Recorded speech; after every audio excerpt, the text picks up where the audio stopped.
Marie-Pierre Lavoie pour Urban News. Et aujourd'hui, je tenais à inviter Jonathan Poulain. C'est le candidat qui a été annoncé par le chef du Parti conservateur du Québec, Éric Duhaime, la semaine dernière, justement pour commencer à présenter tranquillement les candidats pour l'élection qui s'en vient en 2026. Comme vous le savez, le Parti conservateur du Québec a de fortes chances d'avoir des députés élus pour l'Assemblée nationale à la prochaine élection. Et puisque Jonathan Poulain est le premier candidat et qu'il est aussi le porte-parole en justice et sécurité publique, je tenais à parler de quelques enjeux avec lui. Donc, je vous laisse regarder le reportage complet. Alors, salut, bonne année, bonjour. C'est la première fois qu'on se voit en 2026. Donc, oui, on voulait partir ça en force. Moi, ça fait longtemps que je tape du pied. Probablement, le soir même en 2022, quand j'ai perdu à l'arraché, je savais que j'avais l'intention de revenir à la prochaine campagne. Puis le parti a une procédure, c'est-à-dire que, évidemment, il y a des gens qui peuvent manifester leur intérêt, mais habituellement, la bougie d'allumage, c'est est-ce que l'association locale endosse ou recommande un candidat? Puis après ça, là, il y a des étapes, il y a des entrevues avec le chef et tout ça. Moi, ça fait des années qu'à chaque année, je fais renouveler mon conseil d'administration. J'ai une gang qui m'a suivi, qui est motivé. Donc, j'ai pas eu à les convaincre ben longtemps quand je leur ai dit, écoutez, j'ai l'intérêt de me représenter pour aller défendre nos idées, pour aller représenter Beauceron à l'Assemblée nationale. Donc, une fois que tu es prêt, puis moi, en plus, j'ai continué à être actif sur le terrain, à faire des activités. Là, à un moment donné, c'est comme là, on est en année électorale. J'ai hâte que vous me dédouaniez, là, parce que là, les gens commencent à poser la question, ça va-tu être toi le candidat? Mais moi, je suis assez authentique, là. Je suis assez honnête, là. Donc, une fois que tu le sais, puis que les gens te posent la question, puis tu peux pas répondre, ça m'agace trop. Alors, on s'est dit avec le parti, essayons de commencer en force. Moi, ça sera pas une grande surprise pour personne. Puis, ça va pouvoir me permettre de faire une campagne là, le plus rapidement possible avec mon équipe. Aussi, d'un point de vue du parti, début d'année, c'est assez mort au niveau médiatique. Donc, c'est une belle occasion de faire parler de nous, d'être dans l'actualité, surtout, et d'envoyer un message à l'heure où le Parti libéral n'a plus de chef, où à CAQ, on est en train d'installer des portes tournantes pour les députés puis les ministres qui sacent le camp. Nous, au Parti conservateur du Québec, on est prêts, nos équipes sont prêtes. Alors, même si M. Legault avait, là, je ne sais trop, puis il décidait de faire une élection anticipée, en tout cas, nous, dans Beauce, on est prêts. Alors, c'est les raisons qui nous ont amenés à confirmer ma candidature rapidement.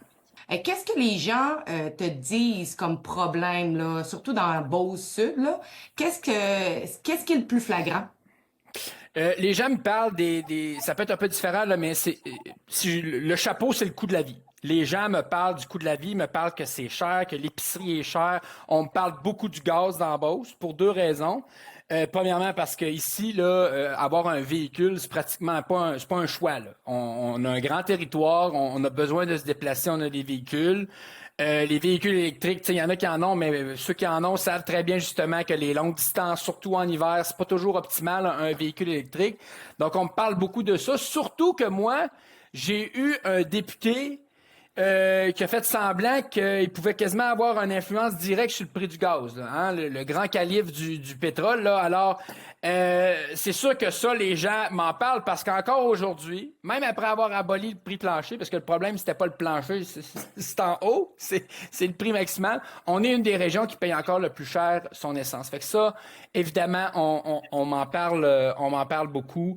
Les gens, je voyais encore des statistiques, je l'ai mentionné dans ma conférence de presse, cette année, quasiment le tiers des gens qui ont des hypothèques vont subir des hausses importantes des taux d'intérêt. Les gens sont à côté, là. Alors, c'est sûr que les gens me parlent de ça, pas parce qu'on est capable de faire des miracles, mais la moitié de notre paye s'en va en impôts. Puis tout ce que vous dépensez, vous payez des taxes. Alors, c'est pas vrai que le gouvernement n'a pas des leviers pour vous aider, là. Alors, nous, on va avoir des propositions concrètes à faire en ce sens-là, puis ça va parler directement aux gens puis à leur portefeuille. Jonathan, est-ce qu'on te parle du référendum sur la souveraineté? Les journalistes m'en parlent. Pas les autres. Vous savez, Beauce-Sud, c'est probablement le comté francophone qui a voté le plus fort non au dernier référendum. Nous, on est une région limitrophe. Moi, j'ai la douane américaine dans mon comté, là, à Jackman, Armstrong, à Saint-Théophile. plus de 50% des entreprises de la Beauce, parce que nous, c'est un tissu de PME, la majorité de leur boucle d'affaires, c'est de l'exportation aux États-Unis. Donc, tu sais, nous, là, les chicanes avec le reste du Canada, puis etc., ça n'a jamais vraiment marché avec nous autres, parce que qu'on soit un pays, qu'on soit pas de pays, etc., on fait du commerce. Alors, on voit pas il n'y aura pas plus de commerce avec nous parce que le Québec deviendrait un pays, donc on voit pas l'avantage là-dessus. Puis souvent, le deuxième argument qu'on va entendre sur la souveraineté, c'est pour préserver la langue française, puis la culture, etc. On est un bel exemple. Nous, tout le monde dans les entreprises, il y a des gens qui parlent l'anglais. On le parle avec notre bel accent, puis bon, des fois, ça tourne carré, mais regarde, on comprend, puis on est capable d'interagir avec les Américains, puis on perd pas notre français, puis on continue à interagir en français. Alors ça vient pas encore percoler. Puis tu sais, moi au contraire, je trouve qu'ils veulent faire du mur à mur puis appliquer des affaires là-dedans qui nous nuisent. Moi, un exemple que je donne souvent, c'est qu'ils veulent appliquer, par exemple, défendre le français, appliquer la loi 101 au cégep. Moi, au cégep, ici, il y a des programmes techniques qui permettent d'offrir le programme en option bilingue. Ce qui fait en sorte que dans leur formation, les étudiants permettent de pratiquer un peu plus leur anglais, etc. Moi, quand j'ai fait le même programme il y a plusieurs années, on l'avait pas, cette option-là. Maintenant, là, j'aurais aimé ça l'avoir. Mais là, c'est quoi? On va interdire aux jeunes francophones de pouvoir mieux étudier puis apprendre l'anglais parce que peut-être que c'est la plupart, ce qui se rendent au cégep, ils iront pas à l'université. Ils n'auront pas l'occasion. Alors, donnons-leur les outils. Mais non, on est dans l'espèce de vertu, puis bon, des choses.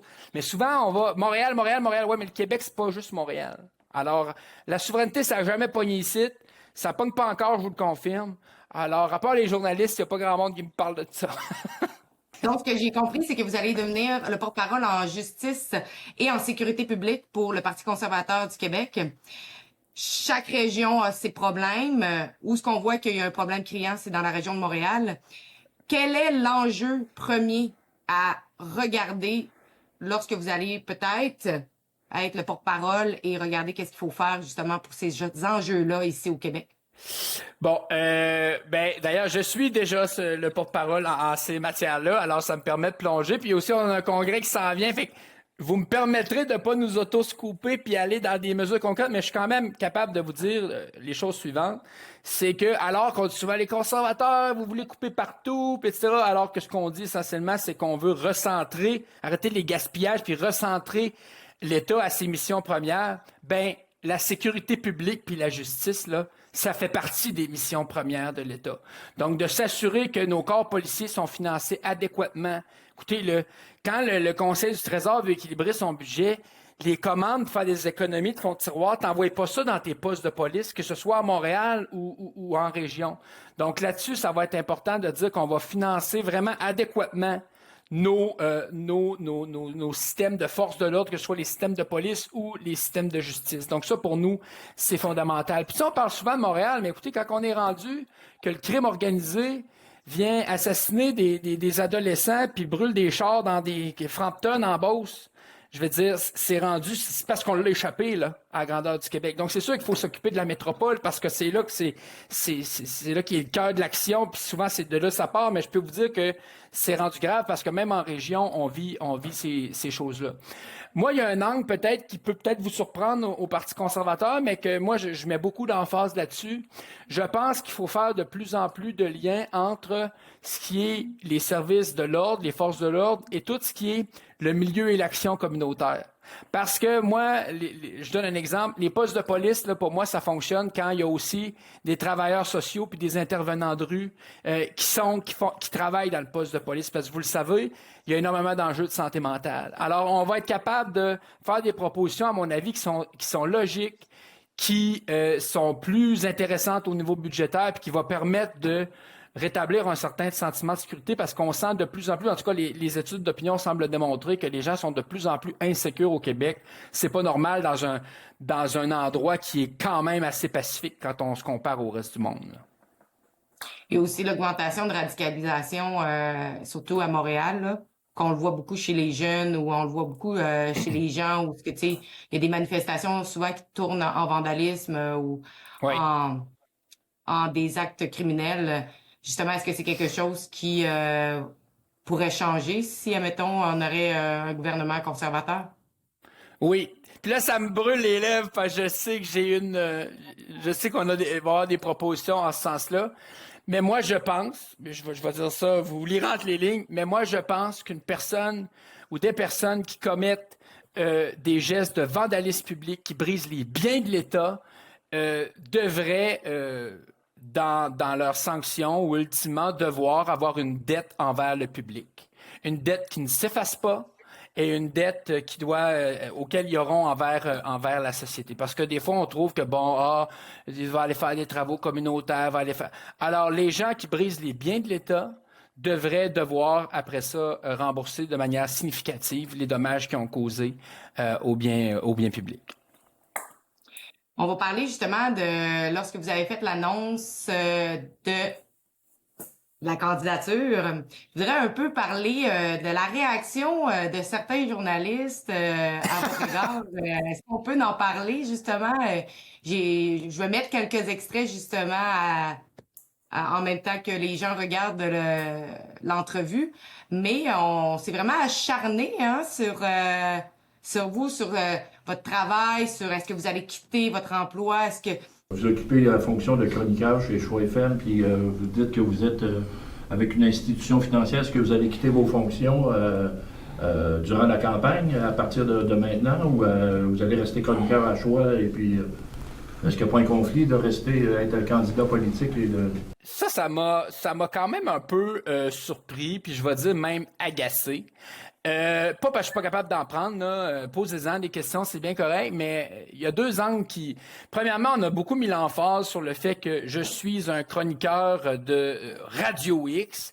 D'ailleurs, Québécois, par la bouche d'Antoine Robitaille, puis dans le Journal de Québec, m'ont caricaturé comme un colon, je dois le dire, là, comme si j'étais une espèce d'Illuminati. Alors que, oui, je peux être coloré dans mes expressions, mais habituellement, les gens qui ont pris la peine d'écouter mes choses savent que je suis pas un colon. Alors ça m'a un peu agacé. Puis je dois passer à peu près 10 minutes en ondes par semaine à Radio X. Moi, je suis un avocat, je vais bientôt célébrer mes 10 ans de pratique. Je m'implique dans le communautaire. Je fais bien des affaires, là, alors de me définir comme si ma vie, c'était d'être un polémiste radiophonique. Je trouve que pour des gens qui se disent journalistes, c'est tourner les coins ronds et volontairement. Alors ça, c'est le premier volet. Mais celui qui m'atteint le plus, parce que ça me dit à quel point on l'a échappé comme démocratie, puis là, je vois le chat qui il est populaire, il vient souvent dans les entrevues, mais c'est « Hey, ben là, vous allez devoir quitter votre emploi, puis vous pourrez pas continuer à travailler, puis... » Écoutez, là, moi, là, j'ai le droit de gagner ma vie comme tout le monde, je l'ai dit, je suis avocat, je travaille, j'ai des factures à payer comme tout le monde, alors c'est pas une gêne, j'ai le droit de continuer à travailler puis à gagner ma vie. Puis quand l'élection va être déclenchée temps plein, ben je vais être en campagne électorale temps plein. Puis aux dernières nouvelles, on a encore le droit de se présenter en politique, soit municipal, provincial, fédéral, sans que notre employeur veuille nous faire une job de bras ou pire, nous congédie, nous fasse perdre notre emploi. C'est quoi cette mentalité-là on n'est plus à l'époque de Duplessis. Alors ça me préoccupe parce que je me dis, légalement, on a un devoir de loyauté envers notre employeur. Alors évidemment, je m'en irai pas sur la place publique puis dire des mauvaises choses contre mon employeur, etc. Mais je suis pas le porte-parole de mon employeur. Il y en a des porte-paroles. S'ils veulent parler de politique, ils le feront via leur porte-parole. Les gens sont assez intelligents pour comprendre que je me présente puis je parle au nom de ma formation politique, pas au nom de où je travaille, mais c'est cette tendance-là de « on veut te faire taire, tes opinions dérangent ». Alors ça, je trouve ça d'une préoccupation grande parce que moi, j'ai pas pris mon diplôme d'une boîte de céréales, là. Je suis capable de me défendre, puis l'employeur qui va vouloir me congédier parce que j'ai des opinions politiques. Parce que je fais de l'implication politique, on va s'attendre dans le détour, eux et moi. Mais il y en a beaucoup qui, vont se rebuter à faire de la politique ou à s'impliquer ou à faire des choses parce qu'ils disent, mon Dieu, je peux pas perdre mon emploi, je peux pas... Tu sais, à la limite, c'est de l'intimidation. Alors moi, ça me préoccupe. Et parce que je fais de l'implication politique, je vous le dis, je pense que je vais arriver avec des propositions législatives pour protéger les gens dans cette situation-là. Vous donne un exemple. Aujourd'hui, si vous êtes congédié de votre emploi parce que vous avez annoncé à votre employeur que, par exemple, vous êtes enceinte, ben il y a une présomption que votre employeur vous a congédié parce que vous êtes enceinte. Alors, c'est à lui de prouver que si vous congédiez, il y a des maudites bonnes raisons. Ben, j'ai envie de faire introduire pour les gens qui font de l'implication politique, qui utilisent leur liberté d'expression, cette même présomption-là, pour protéger les citoyens. Pas que le citoyen ait à se défendre, dire, si tu perds ta job parce que tu as fait de la politique, parce que tu as osé avoir dans ta vie privée des opinions puis que tu les as exprimées alors que la dernière nouvelle, c'est dans nos chartes, ben ton employeur aura le fardeau de prouver que c'est parce que tu n'étais plus un bon employé ou tu ne faisais plus la job pour te congédier. Parce que quand c'est rendu que même des journalistes... Parce qu'on voit vraiment souvent que les personnes qui, mettons, ont des vues un peu plus conservatrices vont avoir tendance justement à se censurer ou à ne pas prendre la parole de peur justement d'avoir des répercussions, non seulement dans leur vie familiale, mais également dans leur emploi. 100%. Puis j'en connais plusieurs à la dernière campagne électorale. Mais j'en connais pas du parti au pouvoir ou le gouvernement sortant qui se font faire ce type de choses-là. Mais évidemment, quand tu es un parti, puis on dérange, c'est sûr qu'on dérange. On veut revoir le modèle. C'est bien évident qu'on dérange. Mais aux dernières nouvelles, on dérange pas en cassant des vitres puis en vandalisant des magasins. On dérange en occupant de l'espace public, en allant dans les médias alternatifs parce que les médias publics nous couvrent de manière des fois très approximative. Alors, on utilise notre liberté d'expression et d'opinion. Il me semble que c'est la base dans une démocratie. Alors moi, ça me préoccupe. Puis ce que je veux dire aux gens, c'est, écoutez, lâchez pas. Je veux dire, vous avez des droits, revendiquez-les. Je veux dire, votre employeur n'est pas censé vous interdire de pouvoir vous exprimer en dehors de vos heures de travail parce que vous avez des opinions politiques. Puis moi, je leur réponds souvent, parce que j'ai travaillé dans des grandes institutions quand même, qui sont souvent fiers de s'afficher sur la diversité, d'afficher le drapeau arc-en-ciel, puis etc. Puis c'est bien correct qu'ils ont le droit de le faire, là. Mais je le dis souvent, vous savez, la diversité, c'est pas juste la diversité sexuelle, c'est de la diversité d'opinion aussi. Puis ça a l'air que c'est écrit dans la même charte des droits. Fait que ça serait le fun de respecter tout ça. Puis je m'attends à des grandes entreprises, puis à le gouvernement de respecter ce minimum-là dans une démocratie. Tu sais, dans une PME de 3, je peux comprendre, des fois c'est plus touché, mais dans des grandes entreprises qui ont des départements de relations publiques, qui ont des porte-paroles, vous allez avoir des employés de tous les horizons politiques. Aussi, je trouve qu'à la fin de la journée, c'est quasiment un respect envers vos employés, de respecter qu'il y a une diversité d'opinions, puis faites votre job au travail, puis après ça, vous ferez bien ce que vous voudrez. Qu'est-ce que tu répondrais aux gens qui disaient que le Parti conservateur du Québec allait probablement juste disparaître après la COVID, puisqu'il n'y avait plus de cheval de bataille? Ben, ce que je leur dis, c'est probablement on est encore là. On est prêt, comme vous pouvez voir, puis c'est une des raisons de l'annonce qu'on fait. On est très prêt pour la prochaine campagne électorale. Puis encore une fois, moi, c'est un discours très médiatique parce que les médias ont voulu nous caricaturer comme des complotistes anti-vax qui ne faisaient que parler de COVID. Puis quand je vous ai parlé tantôt qu'on m'a présenté tout croche chez Québécois, ben on m'a présenté comme ça. Un candidat qui a fait essentiellement campagne contre les mesures sanitaires. Premièrement, quelqu'un qui a probablement jamais mis pied dans mon comté, en tout cas certainement pas dans la dernière campagne électorale, parce que j'ai fait principalement, mon principal enjeu de bataille dans la campagne électorale, c'était la pénurie de main-d'œuvre. Les gens m'entendaient très peu parler de COVID dans le day-to-day. Alors, encore une fois, les gens ici, là, quand ils entendent ça parler, ben ils font, ben voyons. En tout cas, quand on croise Jonathan, c'est pas tant de ça qui nous parle, là. Alors, tu sais, sur le terrain, on parle aux gens des enjeux qui les préoccupent. Je suis pas en train de dire que la COVID, c'était pas un enjeu puis c'était pas préoccupant. Puis encore aujourd'hui, si on veut se prémunir, il y a plein de lois qu'on devrait se renforcer pour faire en sorte que l'État ait pas autant de pouvoir sur nous dans un contexte de cette façon-là. Là. Ça, c'est encore très d'actualité. Mais c'est pas un enjeu électoral. Alors, puis en plus, je terminerai en disant que la CAQ fait essentiellement ce qu'elle a fait la dernière fois. Dans l'année préélectorale, elle a tellement peur de nous dans la région de Québec qu'elle vient piger les deux mains dans notre plateforme électorale. Elle le fait encore là, tout récemment. Alors, il faut croire que si nos idées sont bonnes, puis qu'on voit que les gens y adhèrent, il n'y a aucune raison que notre parti politique s'effondre ou meure parce que la COVID n'est plus là. Justement, en Beauce, je pense que vous êtes vulnérable avec les tarifs que les Américains imposent en ce moment. Est-ce que c'est quelque chose, justement, qui est énoncé beaucoup par les gens en Beauce? Ben, les gens en entreprise, les gens qui sont en entreprise, on nous en parle beaucoup. Au niveau des tarifs directement, nous, l'industrie qui est la plus touchée, c'est l'industrie du bois. Nos scieries, on a quand même plusieurs scieries en Beauce qui sont impactées. Mais pour le bassin des entreprises, qui nous fait le plus mal, c'est les contre-tarifs. C'est les contre-tarifs imposés par le gouvernement, j'allais dire le gouvernement Trudeau, le gouvernement fédéral qui nous, on est encore marqué au fer rouge par Trudeau.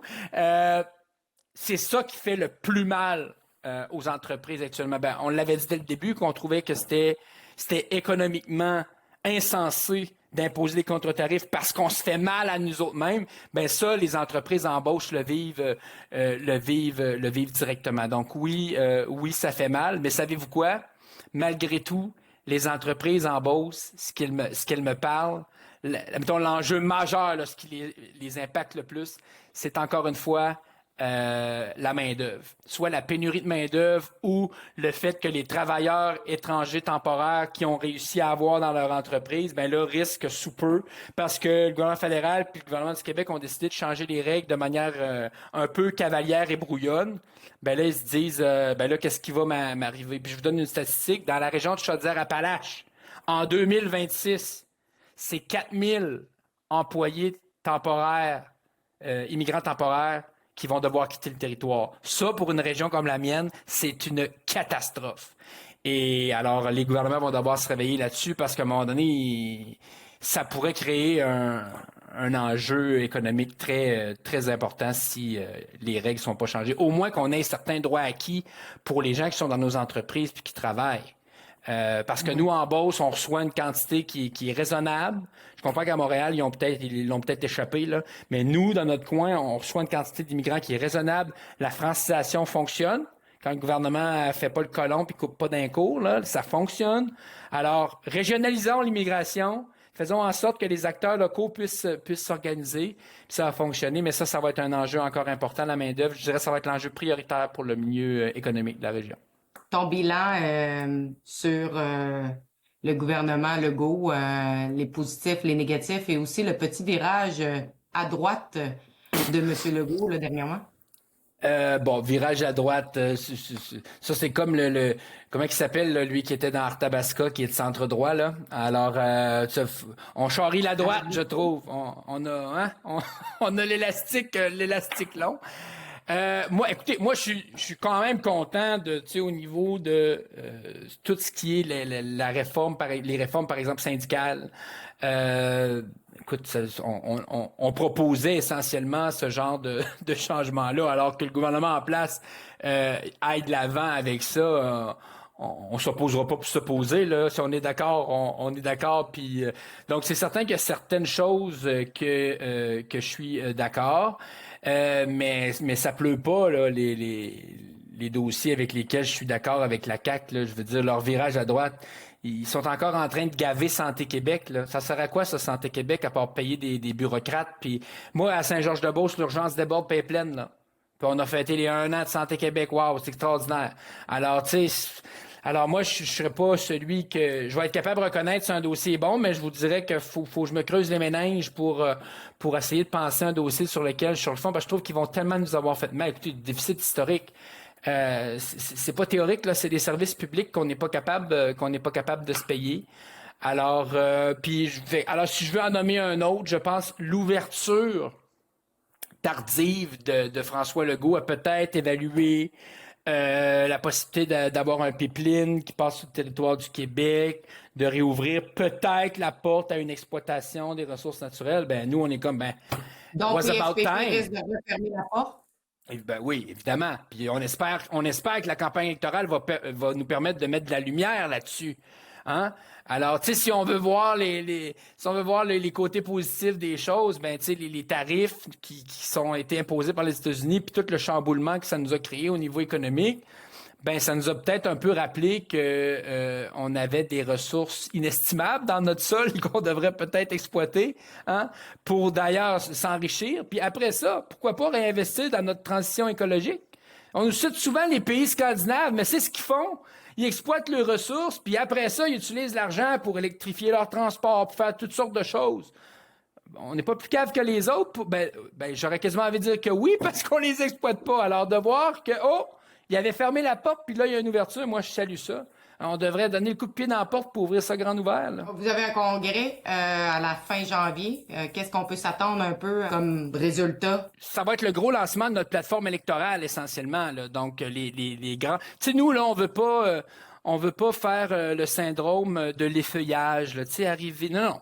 On veut pouvoir partir sur le terrain, puis au fur et à mesure qu'il y a des candidats et des candidates qui vont être annoncés, que les gens puissent parler de nos idées, dire qu'est-ce qu'on propose, etc. Justement, pour que les gens arrêtent de dire « Ah, vous êtes juste sur l'enjeu de la COVID ». Non, on a une plateforme électorale dans tous les sujets. Fait qu'on veut pouvoir mettre ça sur la table rapidement pour qu'on puisse pouvoir parler de nos idées, qu'on puisse pouvoir faire de la pédagogie sur ce qu'on propose. Donc ça va être l'enjeu essentiel, là, c'est ça, c'est de pouvoir lancer... évidemment, dans l'année, on va proposer d'autres affaires, là, mais pour pouvoir lancer l'essentiel de notre plateforme électorale, c'est le congrès de janvier. Aussi, d'ici là, le chef a annoncé son intention de nommer des candidats dans à peu près toutes les régions administratives du Québec, au moins pour qu'il y ait un porte-parole par région. Alors, j'ai cru comprendre qu'il y aurait également des gens de la capitale nationale qui seraient annoncés d'ici le congrès. Alors, ça, c'est une bonne nouvelle. Puis aussi, c'est toujours le fun de tu sais, c'est du jus de bras de bénévole, là, hein, la politique. Alors, c'est toujours le fun de pouvoir se réunir, de se crinquer, de se motiver en gang, parce que ça va être une grosse année électorale. Fait qu'on a bien hâte de se voir en janvier. Puis, si je ne m'abuse, on va être le premier parti politique, encore une fois, qui va lancer officiellement sa plateforme pour la campagne électorale d'octobre prochain. N'oubliez pas que si vous voulez soutenir un des rares médias indépendants, vous pouvez le faire via rebelfieldreports.com. Comme vous le savez, nous ne recevons aucun argent du gouvernement et tout est à votre discrétion. Donc, on vous remercie de tous les dons que vous avez faits et merci de partager ainsi que de commenter nos vidéos puisque ça nous permet de pouvoir gagner de la visibilité. Merci beaucoup.